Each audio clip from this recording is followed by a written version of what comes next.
Hello दोस्तों, स्वागत है आज की क्लास में। आज हम बात करने वाले हैं मेटा टैग के बारे में। मेटा टैग क्या होता है, क्यों हम लोग इसका यूज़ करते हैं, आज ये सब चीज़ों के बारे में हम जानने वाले हैं। तो चलिए दोस्तों शुरू करते हैं। मेटा टैग दोस्तों नॉर्मली हम पेज की इंफॉर्मेशन के लिए यूज़ करते हैं। ये यूज़र के ब्राउज़र में डिस्प्ले नहीं होता है। ये हम लोग यूज़ करते हैं गूगल सर्च इंजन के लिए या फिर किसी भी सर्च इंजन के लिए, ताकि उसको हमारे पेज के बारे में पता चले। हम लोग जब भी कोई आपका पेज अपलोड करते हैं सर्वर में, तब हम चाहते हैं कि कोई भी सर्च इंजन उसके सर्च रैंक में उस पेज को शो करे। तो इसके लिए हम लोग को क्या करना पड़ता है, हमको पेज की इन्फॉर्मेशन के बारे में लिखना पड़ता है कि हमारा पेज जो है वो किस बारे में है, वो उसका आपका कंटेंट क्या है, ऑथर क्या है, डिस्क्रिप्शन क्या है। इन सभी चीज़ों के बारे में हम सर्च इंजन को बताते हैं और इससे सर्च इंजन को हेल्प मिलता है और वो हमारे पेज को पेज के कंटेंट के हिसाब से सर्च इंजन में रैंक करवाता है। तो इन सब चीज़ों के बारे में आज हम जानने वाले हैं कि डिस्क्रिप्शन कैसे लिखते हैं, कीवर्ड्स कैसे लिखते हैं, और भी बहुत सारी चीज़ें, ऑथर कैसे डिफ़ाइन करते हैं। तो चलिए दोस्तों शुरू करते हैं। देखिए, मेरे पास ये एक पेज है जहाँ पर मैंने आपका कुछ मेटा टैग्स लिया है और इस पेज का व्यू मैं आपको दिखा देता हूँ। ये नॉर्मली हमारे पिछले क्लास का ही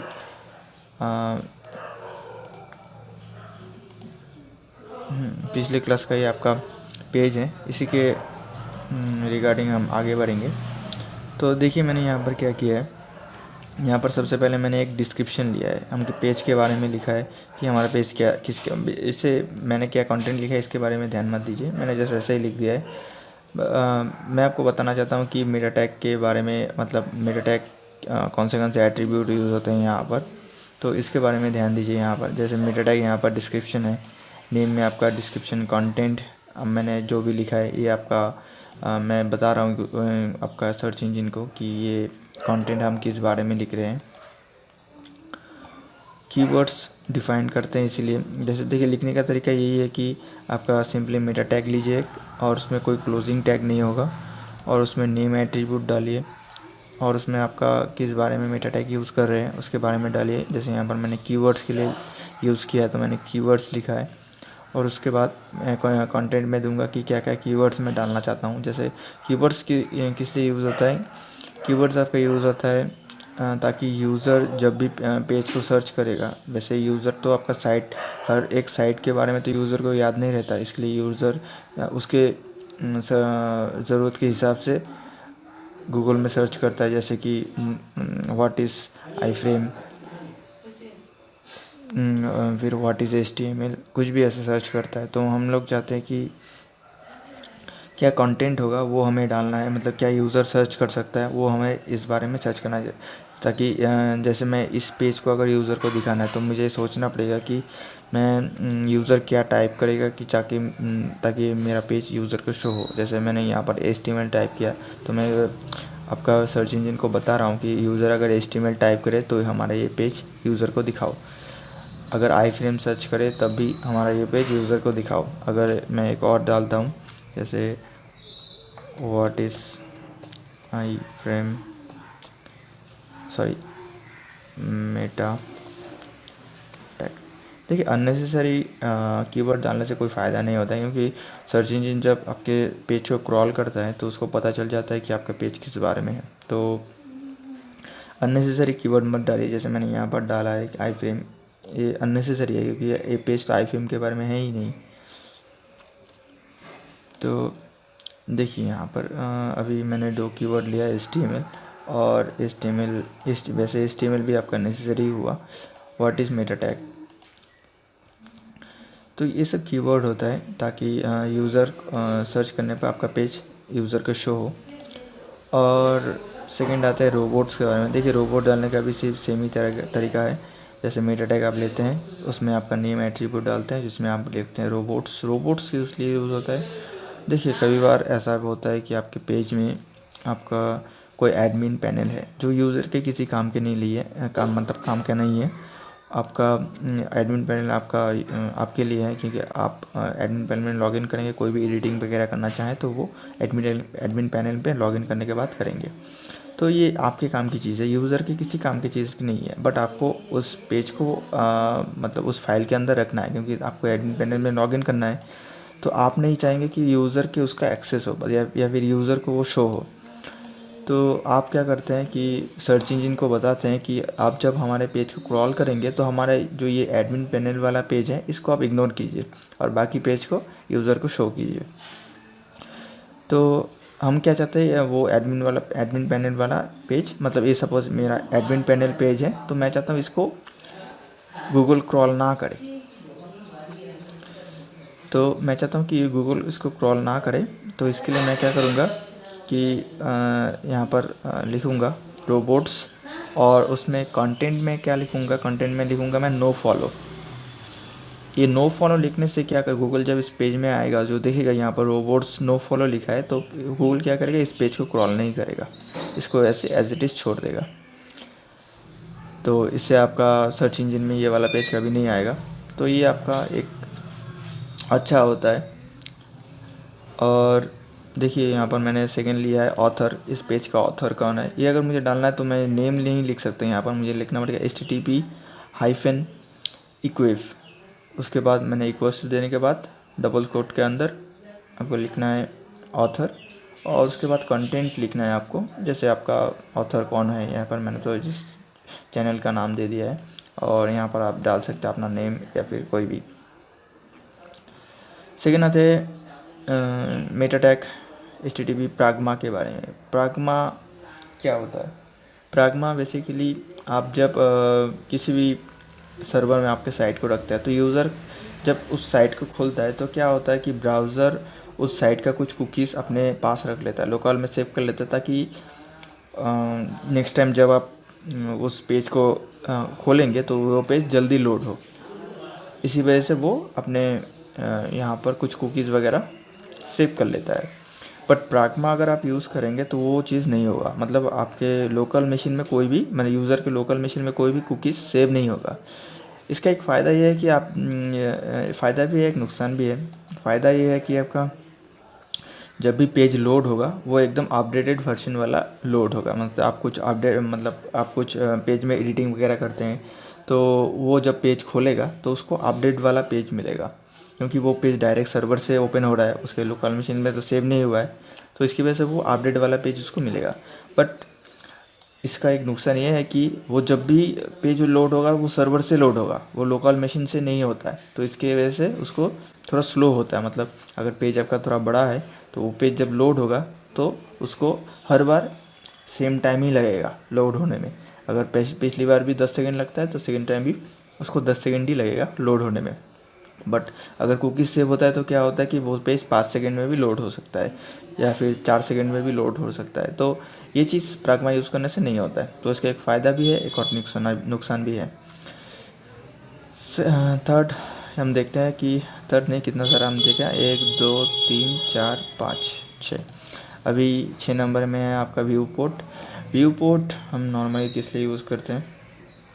व्यू पोर्ट यूज़ करते हैं ताकि हमारा पेज स्क्रीन के साइज़ में आ जाए। पिछले एक्चुअली व्यू पोर्ट जब यूज़ नहीं होता था तो क्या होता कि पहले जब मोबाइल वगैरह उतना नहीं थे तो जो भी पेज बनाया जाता था वो कंप्यूटर के लिए ही बनाया जाता था, मतलब कंप्यूटर जो पीसी आप घर पे यूज़ करते हैं उसके हिसाब से उसको बनाया जाता था। तो क्या होता कि वो स्टैटिक पेज बनता था, मतलब आप जब उसको अगर मोबाइल में किसी के पास मोबाइल है तो वो अगर उसमें खोलता है तो उस साइड वो ठीक से एडजस्ट नहीं होता है, वो बड़ा होता है या फिर छोटा होता है, तो वो एडजस्ट नहीं होता था। इसी प्रॉब्लम को सॉल्व करने के लिए व्यू पोर्ट बनाया गया है। तो उसके बाद क्या होना कि स्टैटिक जो पेज था तो वो आपका डिवाइस के हिसाब से अकॉर्डिंग थोड़ा सा उसका एडजस्ट कर लेता था, मतलब उसका जो विड्थ है वो मोबाइल के डिवाइस के विड्थ में आ जाता था। और उसका इनिशियल स्केल हम इसलिए यूज़ करते क्योंकि जब वो लोड हो आपका मोबाइल में, मतलब कंप्यूटर का अगर कोई साइट आपका मोबाइल में लोड होता है और उसके एडजस्ट में आ जाता है, तो उसका व्यू मतलब जो जूम है, मतलब साइट का जब जो लोड होगा तो उसका तो जूम लेवल जो होगा उसको भी एडजस्ट करना पड़ेगा ना। नहीं तो क्या होगा कि आपका विथ का कंटेंट तो आपका विथ मतलब मोबाइल के विथ में आ गया, बट वो जो राइटिंग वगैरह वो तो छोटा हो जाएगा। तो इसकी वजह से क्या होता है कि इनिशियल स्केल को ऑन करते हैं पर वो मोबाइल के विथ जूम के अकॉर्डिंग आ जाता है, मतलब मोबाइल के विथ के हिसाब से जूम कर लेता है, खुद को एडजस्ट कर लेता है। तो इसीलिए ये चीज़ जानना होता है। इसमें देखिए आप क्या है, मेटा टैग उसमें है आपका, नेम में देंगे आप व्यू पोर्ट, कंटेंट में देंगे width equal to device width, device hyphen width, उसके बाद कॉमा देके initial hyphen scale equal to 1। तो ये देने से आपका ये काम हो जाएगा। जैसे मैं आपको एग्जांपल दिखाता हूँ, मेरे पास एक एग्जांपल है। जैसे देखिए यहाँ पर क्या हो रहा है, यहाँ पर एक पेज मैंने लिया, सिंपल सा एक पेज है। तो मैं क्या करता हूँ कि इसके यहाँ से मैं व्यू पोर्ट हटा देता हूँ, ठीक है। तो मैंने व्यू पोर्ट हटा दिया। अब देखिए इसको एक बार रिफ़्रेश कर लिया। अब मैं इसका मोबाइल के डिवाइस में खोलता हूँ तो क्या होगा, देखिए ये वाला इमेज जो बहुत ही छोटा हो गया, वो दिखने में भी दिक्कत हो रहा है ना। और आपका राइटिंग वगैरह ठीक ही है, कई बार होता है कि राइटिंग वगैरह भी बढ़ जाता है, मतलब बहुत ही जूम ले लेता है, मतलब कंप्यूटर के जो विड्थ है आपको उसके हिसाब से ले लेता है। तो इस चीज़ को ठीक करने के लिए हम क्या करेंगे कि हम यहाँ पर वो मेटा टैग व्यू पोर्ट डाल दिया। अब इसको सेव करने के बाद अगर हम इसको रिफ़्रेश करेंगे तो देखिए ये आपका डिवाइस के विथ के अकॉर्डिंग, ये मैंने इमेज मैंने थोड़ा छोटा लिया है यहाँ पर, तो फिर भी देखिए यहाँ पर उसका एडजस्ट कर लिया खुद को। तो यही चीज़ होता है। अगर हम फिर से इसको व्यू पोर्ट हटा देंगे तब देखिए क्या होगा, देखिए बहुत ही बड़ा हो गया। तो ये कंप्यूटर के विथ के अकॉर्डिंग लिया है। तो यही सारा प्रॉब्लम होता है, इसलिए हम व्यू पोर्ट यूज़ करते हैं। और आज लास्ट देखते हैं यहाँ पर एक्सपायरीज। अच्छा, एक्सपायरी देखने से पहले मैं एक और चीज़ दिखाता हूँ। आप अगर चाहते हैं कि आपका पेज जो है ऑटोमेटिकली रिफ़्रेश हो, मतलब कुछ 5 सेकंड बाद रिफ़्रेश हो, तो आप क्या करेंगे, तो आप एक मेटा टैग लेंगे। अच्छा, मेटा टैग यहाँ पर ही लेता हूँ। मेटा टैग लेने के बाद आप HTTP क्विप इक्वल टू रिफ़्रेश करेंगे, रिफ़्रेश लिखेंगे। यहाँ पर कंटेंट टाइप में, कंटेंट में आप लिख देंगे 5 सेकेंड, ठीक है। यहाँ पर अगर आप 5 सेकेंड लिखते हैं तो क्या होगा, देखिए आपका पेज जो है 5 सेकेंड बाद रिफ़्रेश होने लगेगा। ये मैंने एक बार हो गया, 1 2, यहाँ पर नज़र रखिएगा, ये देखिए ऑटोमेटिकली ये रिफ़्रेश हो रहा है। मैंने यहाँ पर कुछ भी नहीं किया, फिर भी ये ऑटोमेटिकली अपने आप रिफ़्रेश हो रहा है। तो यही होता है आपका रिफ़्रेश। और अगर आप चाहते हैं ये सब एक्चुअली रिफ़्रेश वगैरह, अगर आप कोई एनिमेशन वगैरह दे रहे हैं तब ये बहुत ही काम में आता है। और यहाँ पर आप एक और देख सकते हैं कि 5 सेकेंड बाद या फिर 3 सेकेंड बाद आपका ये पेज किसी और पेज में रीडायरेक्ट हो जाए। तो उसके लिए आप क्या करेंगे, सिंपली यहाँ पर एक सेमीकोलन लगाइए और यहाँ पर आप कीजिए कि URL लिखिए। उसके बाद आप जो आप देना चाहते हैं, मतलब जिसका URL देना चाहते हैं वो दीजिए। यहाँ पर मैं देता हूँ, सॉरी यहाँ पर कोड्स नहीं होगा, HTTP। अच्छा, यहाँ पर ये कलर भी चेंज हो गया, ओह सॉरी, मैं यहाँ पर एक कोड्स हटा दिया था, ठीक है। यहाँ पर आप URL के देने के बाद इक्वल टू दीजिएगा, और देने के बाद आपको कोई आपकी इन्वर्टेड कॉमा एक्स्ट्रा से ज़रूरत नहीं है। आप डायरेक्ट से उस साइट का नाम लिखिए।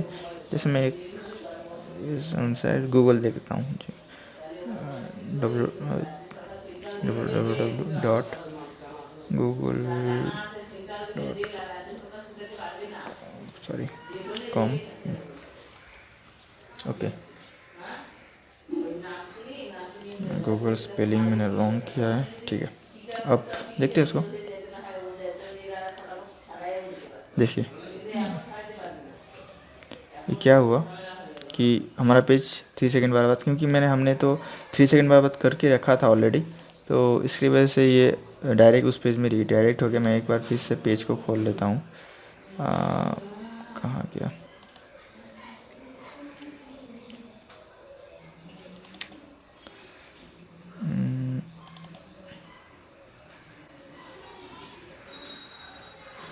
देखिए ये ऑटोमेटिकली रीडायरेक्ट होगा अभी। ये देखिए रीडायरेक्ट हो गया। देखिए यहाँ पर इसका साइट दिख रहा है जो हमने डाला था, इस पेज में रीडायरेक्ट हो गया। क्योंकि मेरा नेट कनेक्ट अभी नहीं है, इसकी वजह से ये पेज नहीं खुल रहा है, पर ये आप देख लीजिए ये काम कर रहा है। और लास्ट में बताता हूँ आपको, सॉरी, लास्ट में बताता हूँ आपको एक्सपायरीज के बारे में। एक्चुअली एक्सपायरीज का मतलब ये नहीं है कि आपका मतलब जब अगर एक्सपायरी क्या करता है, आपके पेज का एक्सपायरी डेट फिक्स करता है। मतलब आप अगर चाहते हैं कि आपके एक पेज बनाया आपने और इस पेज आपका इस डेट के बाद एक्सपायरी हो जाए, तो ये क्या होगा, ये देने से ये पेज इसके बाद एक्सपायरी हो जाएगा। मतलब एक्सपायरी हो जाएगा मतलब ये नहीं कि इसका ये पेज को आपको खोलने का ट्राई करेंगे तो ये नहीं खुलेगा, ये पेज आपका खुलेगा। बट आप एक मेटा टैग मैंने बताया था आपको, मेटा टैग आपको हम क्यों यूज़ करते हैं, हम सर्च इंजन को इन्फॉर्मेशन देते हैं हमारे पेज के बारे में। तो हम ये इन्फॉर्मेशन दे रहे हैं कि हमारा जो ये पेज है इस डेट के बाद एक्सपायर हो जाएगा। मतलब ये पेज इस डेट के बाद आपको नहीं दिखाना है सर्च इंजन में, क्योंकि ये एक्सपायर हो जाएगा तो आपको इसका दिखाने का कोई मतलब नहीं है। तो गूगल इसको पढ़ेगा कि देखेगा कि यहाँ पर सच में कि यहाँ पर एक्सपायरी हो रहा है इस डेट के बाद, तो ठीक है मैं इस डेट को मतलब इस डेट के बाद इस पेज को सर्च इंजन में शो नहीं करूँगा। तो ऐसा ही होता है आपका, अगर एक्सपायरी डेट फिक्स करते हैं तो आप इस डेट के बाद वो सर्च इंजन में दिखना बंद हो जाएगा। मेटा टैग को लिखने का मतलब एक्सपायरी डेट को लिखने का तरीका क्या है, आप लिखेंगे मेटा टैग और उसमें HTTP इक्विप एक्सपायरीज लिखेंगे और उसके बाद आप लिखेंगे कंटेंट, जिसमें आप देंगे आपका जो आपका डे है वो सैटरडे, सपोज़ मैंने एग्जांपल का आज का डेट दिया है सैटरडे 5 सितंबर 2020 और उसके बाद टाइमिंग, किस टाइमिंग के बाद ये आपका एक्सपायर होगा। तो यही तरीका है दोस्तों। कैसा लगा ये वीडियो बताइएगा। इस टॉपिक से रिलेटेड कोई भी सवाल अगर रह गया हो तो नीचे कमेंट ज़रूर कीजिएगा। लाइक मैं आप पे छोड़ता हूँ, बट अगर लगता है कि ये वीडियो बहुत ही हेल्पफुल है तो इस वीडियो को ज़रूर शेयर कीजिएगा दोस्तों। और इस तरह के वीडियोस और भी देखने के लिए चैनल को ज़रूर सब्सक्राइब कीजिएगा। थैंक यू दोस्तों, मिलते हैं नेक्स्ट वीडियो में।